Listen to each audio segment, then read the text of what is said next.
Some initial thoughts from Jimmy Bartel and Matthew Lloyd after Collingwood win Friday night football round 3 by 33 points. Yeah, got a nice little margin in the end there, the Pies, and it was quality and class that steered them through the second half in particular. It wasn't a spectacular game, but it was just the organisation from the Pies. It was structure and knowing exactly what they need to do on the ground, which won it. Will help set them up in the first half. They forced the Giants, who started the game pretty well, had the tsunami going, but they took the pace out of the game on the Giants, forced them to kick long down the line, and Jesse Hogan is short on confidence, and you throw into that, they're pretty young around him. I know Stringer's there, but when they start the game with Delina, Hannaford, and of course Gothard across the half-forward line, the experience of the Pies took advantage. And for the Giants, I think they should go into the bye and actually explore who else can come through the midfield. And I know it was the last 3 or 4 minutes, but Gothard is a little bit shifty, and he showed that there's a point of difference. Not asking to play whole game there, but they need something different with the centre bounce, because Oliver's going to be bullocking inside, and then it's on Finn Callaghan. Then who's the third? So I don't think it's always going back to O'Halloran, because he's more just a worker. He's a boot banger. You actually need a bit of creativity. So, yeah, if you want to go Toby, but bring Gothard up around there. Even throw Leake, who's a little bit different. He's a bit bigger. Just find something different through the midfield, because sides are going to overwhelm them. But it was Nick Dacos and Josh Dacos side bottom as well. It was the class of Collingwood at key moments. The Giants, 58 entries, and they scored 7 goals. So that'll be a big talking point, I think, for Adam Kingsley after the game. Can't wait to hear how he answers their lack of potency, the lack of thought, their poor disposal, the lack of connection. So that's their big issue right now, that they had enough ball going in there. They should have been in front maybe at half-time, but they were so wasteful. And then Collingwood, on the flip side of that, just were far better, Beaver, with their disposal. You gave the number for the Giants, Lloydie. For Lamaro's Hotel, did they actually win the inside 50s? Yeah, plus 8. Yes, 58 to 50, Beaver. So 7 goals out of 58 entries, 7 goals, 12. If they did take a mark, they took it really wide.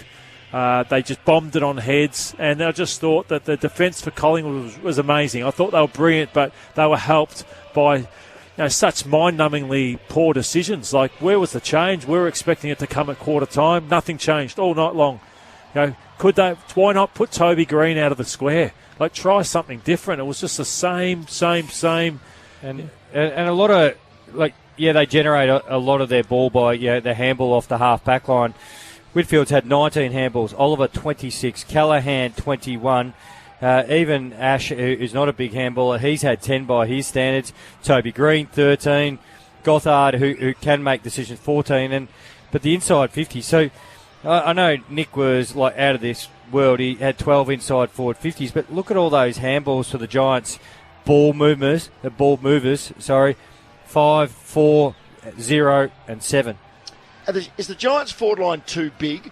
If you look at Hogan, Riccardi, Grzelewski and Stringer, you were screaming out for Toby Green to be stationed deep forward for more of the night, which would have given them more of a medium option. But have they just got the bigs wrong forward of the footy? Well, this is where Brent Daniels and Darcy Jones hurts. Daniels is a dynamic player. He's that high half forward and a great ball user going inside forward 50. And Jones is the other one. He's the speed who can link him up really well. And he actually is a guy who's got speed. But his first thought for him is move the game forward. So he's a line breaker, which then gets it into those guys. And those two in particular get their forwards moving, because they come at your forwards really quickly. At the moment, it's a little bit of handball backwards, sideways, and the forwards don't lead. They find that little sideways kick, and the forwards just stick their hand up in the air, and that's when you get too big. The opposition just rolls over and ping, out it goes. And Beaver, on that list you've got there, Aaron Cadman's the other forward, it says test. So he would be handy to take that mark down the line or sit on a head, which both Hogan and Stringer don't do. So he's got some tough decisions to make, Adam Kingsley, but they were really poor. But let's talk about the winners, Collingwood. Really, really good. They kicked 87 points, which they'd be wrapped with, because they'd been kicking low scores in the 70s, so they get a good number. Thought they finished really strong. I thought they overpowered the Giants with their running and spread. Giants, they need to mix it up, as you touched on, through the midfield. 2-1 paced, and I thought the run of even some of the older guys like side bottoms, run late, Nick Dacos, Josh Dacos, Jack Crisp was very, very good with his run. De Goey had some good moments. Great reward, Tim Membry, to get 4 goals out of Membry. That's a brilliant return.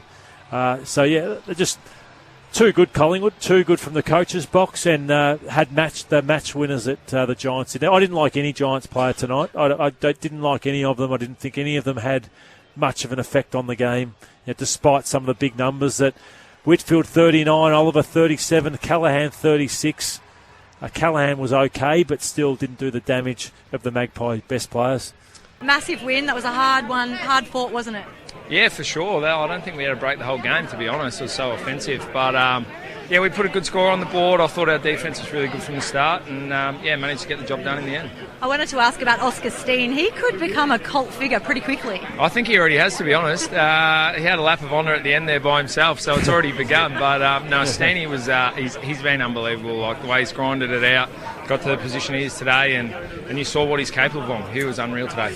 Jordan, Jimmy Bartel here. Well done on the win. It was a tough watch for us in the first half, but you guys had the game on your terms. You were able to really take the speed out of the Giants early. Yeah, well, we knew they're really good ball in hand. So for us, it was just try and slow the game down at times. It might not have felt like that, but they got so many offensive weapons. Obviously, the start was trying to stop them and beat them on the back of that. Jordan, what do you make of that second quarter? Were you feeling it as much as we were up here, where both sides just couldn't hit a target there for about 15 minutes? Yeah, I wasn't having a great time, put it that way. But, it probably wasn't ideal footy to watch, but that happens when there's two offensive teams having a crack. And is that the greatest weapon, how your defence continually stands up? I thought you did a great job against St Kilda, where you were minus 23 entries, and then tonight I thought Frampton's job on Hogan and Maynard and all the guys just intercepting, they kept you in it for a fair period. Yeah, for sure. I think the backline's been the staple of this team for a really long time, and they keep standing up. So hopefully we don't have to rely on them as much going forward, but tonight was another unreal job by that back six. Jordan, we chatted to Pendles before the game, and we keep noting the staggered approach to the season. There's teams with 18-day breaks, 6-day breaks and all sorts of stuff. When do you feel like you have a good bead on the league? Like who's the best sides? Is it not going to be until about round 10 or 11? Yeah, I think so. It's pretty tough to say at this stage. Like you said, plenty of buys, a lot going on here and there, but every team can catch you off guard on their day. So for us, we need to stay on top of ours, focus on what we can control, and try and get the win each and every week. How's fatherhood treating you? It's good. We got her into a good sleep cycle at the moment, nice. So I'm pretty stoked with that. Well played. Yeah. So not going home to get bottles or anything tonight? Nah, I wouldn't have thought so. Hopefully the missus taking control there, but you never know what sort of mood she's going to be in, so we'll see what happens. No, it was brilliant. Absolutely wrapped for you guys, and obviously short turnaround, and you've got a big game against Brisbane next week. Yeah, for sure. Short turnaround. We'll go back, get recovered, and come out swinging. Geordie, thanks for joining us tonight. Enjoy the weekend and look forward to seeing you at the Gabba in 6 nights' time. Beautiful. Thanks, guys. Appreciate it.